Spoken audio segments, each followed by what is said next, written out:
welcome to Beyond Sassy Broad Squad. Ooh. And I'm Linda Marcus Smith. And this is how you get a good photo of me. Oh, trust me, I know better than you know. You don't need any help. You are svelte and beautiful, and it's in such good shape. Me, on the other hand, I need to. My friend calls it the FGA, the fat girl angle, but I need that.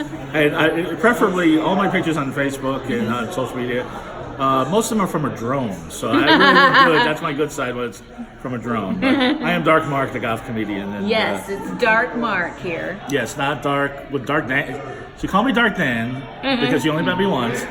That's not the worst. I was booked on a show last year, and they printed flyers, put them all in the club. I'm there in the club the week before, just doing another show, and it said Dark Dave. So it was weird. Yeah, so it was like, and I call myself Dark Mark. My friend actually started calling me Dark Mark, and I was just the goth comedian and just my real name, Mark White, which is ironic. But nobody calls me Dark Mark. This is the only festival that's actually okay. We'll call you Dark Mark. Everybody else is like either my real name because that's what's on Facebook. And, Facebook rules everything. Or they would call me, the goth comedian. Or some people I've been introduced as goth comedian Dark Mark White. I've been a Dark Mark. I thought Dark Mark would be easier. That's why I went with that as a stage name. Do you want me to look at the camera or look at you? What? Because I'll get lost in your own. I'll get lost in yours. Yes. Well, I got more makeup on than you. I know. Yes. That's okay, though. I need more makeup than you. My eyebrows are darker. Yes. Well, my eyebrows are real. But I don't have any of this. Yeah, well, I do, but I hide it. Yeah, no, you don't. No, stop it. By the way, because you can't see it, she went like this. That's what she did. So, yeah, I'm having so much fun. Portland is my kind of peeps. Really? Yes, morose. They don't get out. They don't get in the sun a lot. They're kind of hippie-ish. No, but I have so many friends in Portland. I love coming to Portland. Really? Yeah, they're not here tonight, but they'll be here tomorrow. Tonight I'm hosting in the lounge. Yeah. So I was like, and everybody's got to work. I was like, if you're gonna skip a night, I'm just gonna do a little set and introduce comics tonight. And I'm doing mostly 2 shows actually. So I'm gonna do the Dante's open mic afterwards. How was your open mic? It was good. We had about 10 people that were Portland people that wanted to come and watch comedy, right. And it was cold out and kind of damp, yeah. But we were underneath a glass roof behind Starbucks. Oh, nice. And then I had one guy from this whole thing show up, right. And then we had a guy in the audience that decided to do comedy, and then a new comic that I trained in myself. Oh. So we had people. You train them in comedy, or you train them in other I things? train people just comedy. I don't know. Yeah. I mean, I'm sure in their mind they're thinking other things, but I'm really sticking with my program. Well, you teach comedy, right? Yeah. So, everybody falls in love with their teacher, so I'm sure Yeah. some comics have had crushes on you. I know. I have power over people. Yes, you do. Yes, you do. That's fun. I was a teacher in banking, and then I got hit by a drunk driver, and it took me years, thank you, to recuperate from that. And now my brain's coming back, and so it feels so good to be back teaching again. Yeah. Actually, with the comedians here, they probably need the accounting more than the comedy. They need what? The comedians here probably need the accounting too. Yeah. Yeah. Totally. Trust me, I know a few ATM cards that might have been declined this week. I don't know. But yeah. It's so hard for comics, Well, there's a few things, there's a few reasons behind it. Actually, comedy's going through a boom right now. Oh, it is? Yeah. How's that? Everybody's doing comedy. Everybody's doing comedy. So my dry cleaner does comedy. Everybody does comedy because I'm from LA. Maybe not everybody in Portland does comedy. I didn't mean to make you laugh. If I am a comedian, and it's funny because I did make you laugh. Yeah. Just saying something offhand. I'm in LA, and the open mics are hundreds of people show up. Yeah. Everybody that would have been in a punk band or an indie band or would have become a rapper, they're doing comedy now because there's no music industry. What? Really? Yeah. So I moved to New Orleans, and half the comics that were there in New Orleans were failed white rappers, and now they're doing comedy. But a band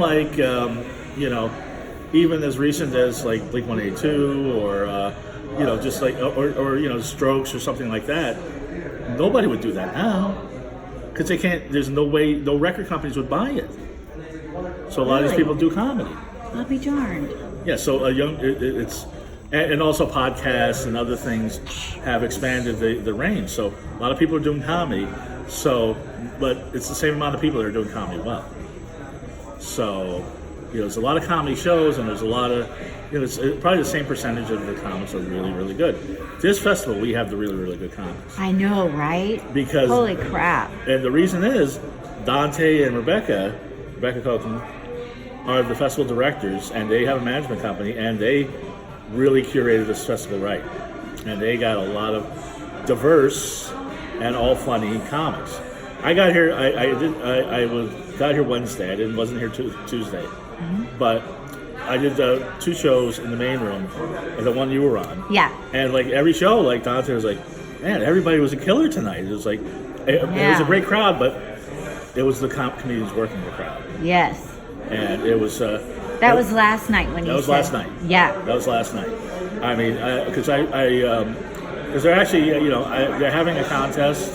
So whoever's the audience says is the funniest comedian that night goes on to the contest. Yes. When I saw the first show, and I know Tamara Katan. Yes. And I saw that I was going on second, and he was closing. I knew he was going to kill it. Exactly. And he was going to win.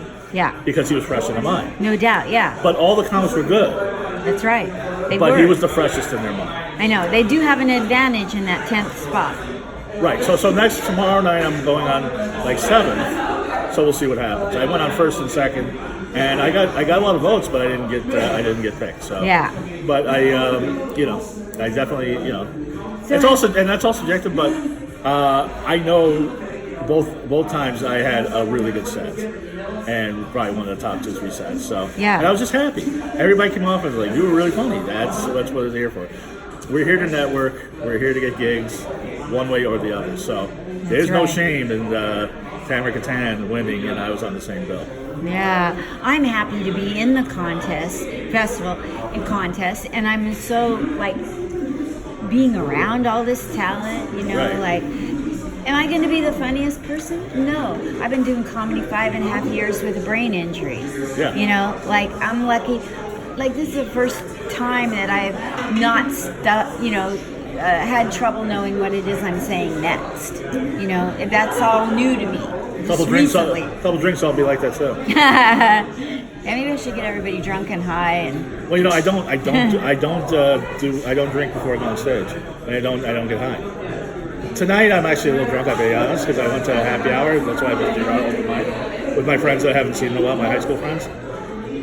But I'm just hosting. Wait, you went to high school here? No. My friends went to high school, and they moved to Portland. Okay. So I'm a little drunk right now as you're interviewing. I wouldn't know. But I'm just hosting a couple shows, so it's loose. That's it's great. fun. Yeah. I'm just there to get the crowd pumped up and ready for all the comics. Okay, so my goal is to just focus on being a host and be the best host I can be. Okay. Because I'm better in the moment than I ever will be memorizing and regurgitating shit. So, tips for me: bad, worst, best things you think of. Well, the thing is, here's the thing with the host. You gotta get their attention right away. I get their attention right away. Like I said, the second show I was the first comic on, and I had to get their attention right away. And and you're the host, so you can actually go into the crowd and riff with them. That's another thing. And crowds like it. Bring the crowd into you. Even if it's a little side in the joke, you do a joke, you're like, oh, this guy knows what I'm talking about. It brings the crowd into you. And that's, if you're going to have if I was to have a lot of comments, very funny, good material. Right. Sometimes the material doesn't work because the crowd's not involved. Yeah. When you reach out, you kind of like do this and that and the other thing. Speaking of old school, I remember when I'm so weird. I've so been into comedy. Now there's a thing called comedy nerds. Really? They study the history of comedy. Yes. Okay. Gotcha. I did that before nerds were cool, much less comedy nerds. And I remember listening to Jackie Mason's album and how he would deal with the crowd. And you could see, and he would do that. He would do a joke, and he's like, whatever. Not you, but then it gets the crowd involved. Yes. But you don't want to get, and also you're controlling that interaction because you don't want hecklers, but you do want to get the crowd involved in it. Do it in a controlled way. You don't want hecklers, but you're controlling them. Got it. Like you're bringing them in, but they're not heckling. Gotcha. Or they'll say something to you, you say something back, then you move on. You just let them know we're in control. Got it. That would be my advice to you. And also, thank you. Also, if you're like, okay, you ready for the comics? Or you're ready for the show because it's all about the comics you're hosting. Got it. If you're doing that, and the clapping is mediocre, or it doesn't even matter if it's mediocre. I try to just pump the crowd as much as possible. Say, are you guys ready for the show? Whatever response you get, bring up your arms, go like this, and say, are you ready for the show? That's not good enough. That gets the crowd whooping and hollering, and they're really ready for that. Got it. And if you see the attention span wane, you can do that again. Come on, you got to keep with me. That would be my advice as far as I love that. Yeah. Thank you. Today at the open mic at Pioneer Square, I'm not plugging it. I'm just talking to yes. I had every Wednesday night. there were like 5 Portland people, and then there was a whole slew of people from Saudi Arabia. Yeah. And I'm Jewish, right? Yeah. And I thought, So World War III broke out? Huh? World War III broke out? No. Oh, okay. So I would like to know, let's pretend you're me. Yes. And there's a whole slew of Saudi Arabia, obviously Saudi Arabian. Don't ask me why, I'm not racist. But I can pick out a Saudi Arabian. What would you do if you ask, where's everybody from, and they say Saudi Arabia, or you figure it out? I don't. First off, I don't say that. Oh yeah? Well, I did. No, that's fine. No, if they what would you do with the crowd? And then I'll tell you what I did. Okay, well, just say Saudi Arabia, you can. There's any number of things you can do. I mean, yeah. So the cliche thing to do, and the thing that really is, it's so cliche it's become hack, and just just to do generic Arab jokes or talk politics. What I would say is something like, where are you from? Saudi Arabia. Oh, that's a long walk. Something like that, or just something like where you're from Saudi Arabia. I'm like, oh, you're from the desert. You're thirsty. Get this man a glass of water. Because everybody's you're there to please the crowd. Now look at me. I'm a non-conventional comic. I'm the goth comedian. Are all my crowds goth? No. But they love me. Yes. Because I talk about my story, and I relate it to them, and I bring them into my act. So everybody's got a little goth in them. Everybody has a morose side to them. But, not everybody's in makeup in the crowd. So, I did a show in L.A. Mm-hmm. It was a real rough bar in L.A. And I remember the story. I was telling my friend the story. And the comics, they had a bunch of... most of the crowd was about 75% Samoan. Okay. Big men, big women, intimidating. And the crowds, the comics were bombing. They didn't know what to do, and they were getting restless. They started we weren't heckling, but you could tell they were really dismissive and not paying attention, talking amongst themselves. Yeah. I went up and I acknowledged, it was great to be here in Samoa, and I started calling the Booyah Tribe, which is a Samoan rap group, and they love me. And you got to get them involved. You're like, okay, this is you, this is me, this is what we're doing. Cool. And everybody's welcome. When I first started doing comedy in San Diego, actually Dante was the first guy that ever brought me up on stage at the Comedy Store. But it took me a while to be past the Comedy Store. Right. So I started doing black rooms, where I was the only white comic. I love that. Well, I didn't love it the first time because first time I did it, I killed for 5 minutes, just destroyed. Wow. Unfortunately, I did a 7-minute set, so about 5 minutes and 30 seconds they turned on me, eventually booed me and started throwing things, and they had to get me off stage.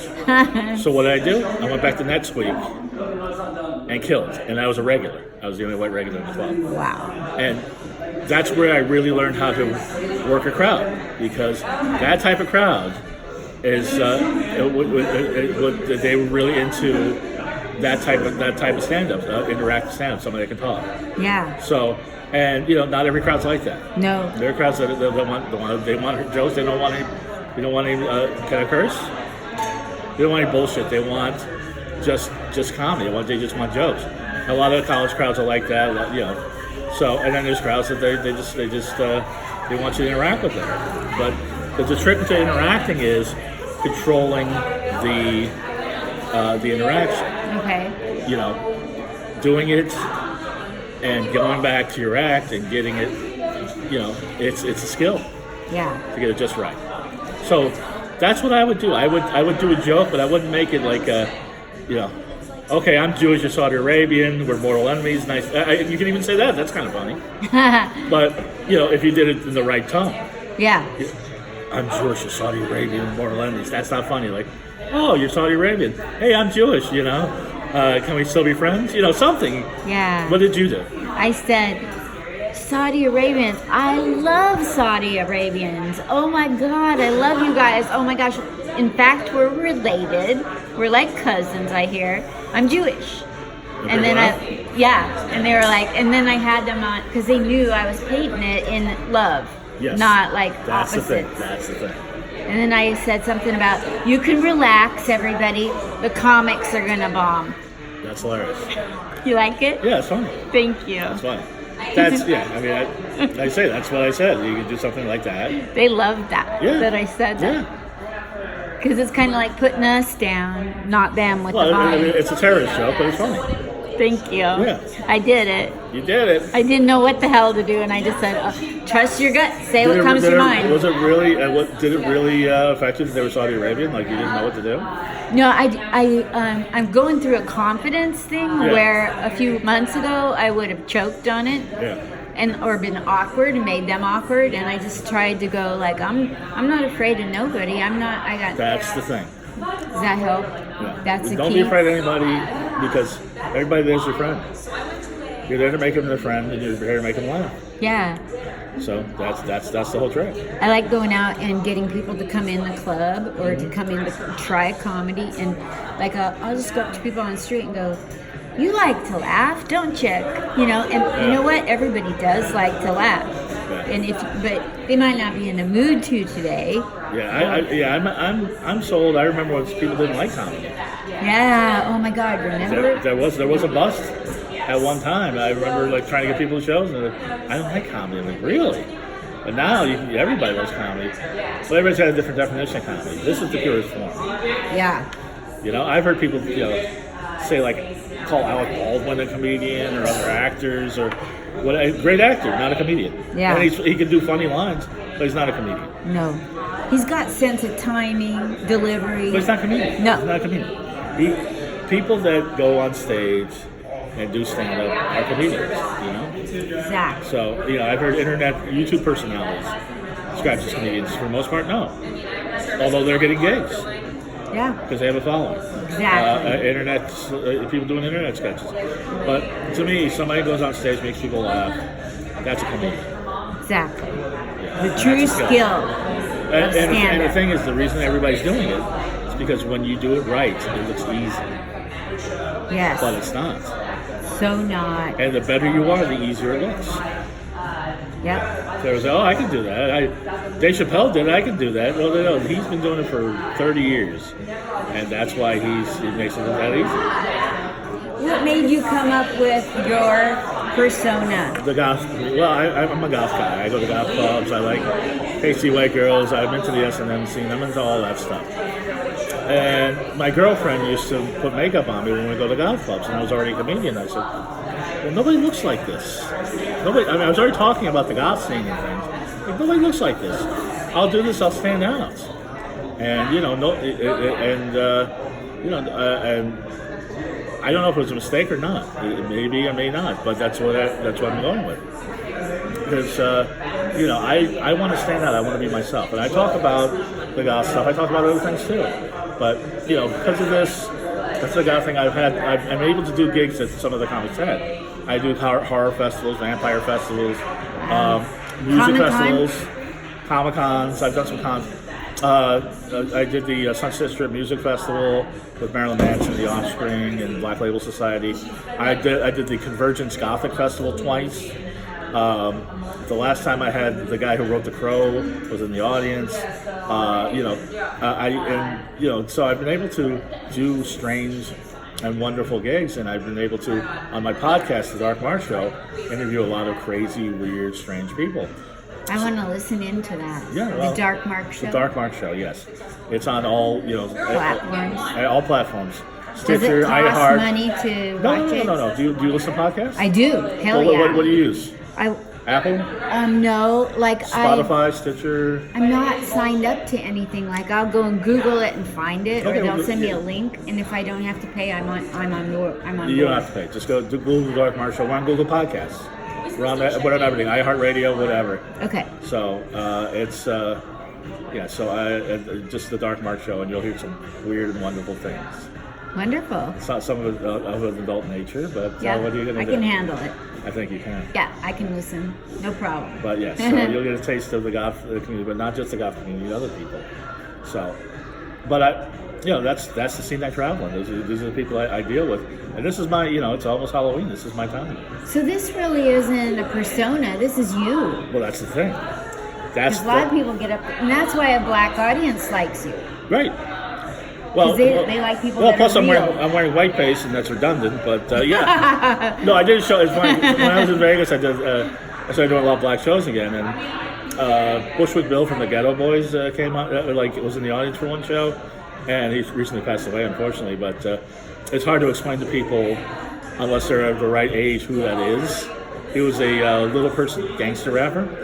But I did a show with Marsha Warfield from Night Court and the Richard Pryor Show and other things.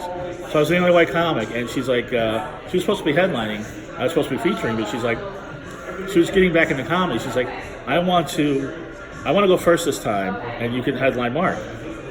So, and I had the makeup on, and I was like, this is kind of redundant, this crowd. And I also said, because I have a joke, there's only three types of people that find me attractive.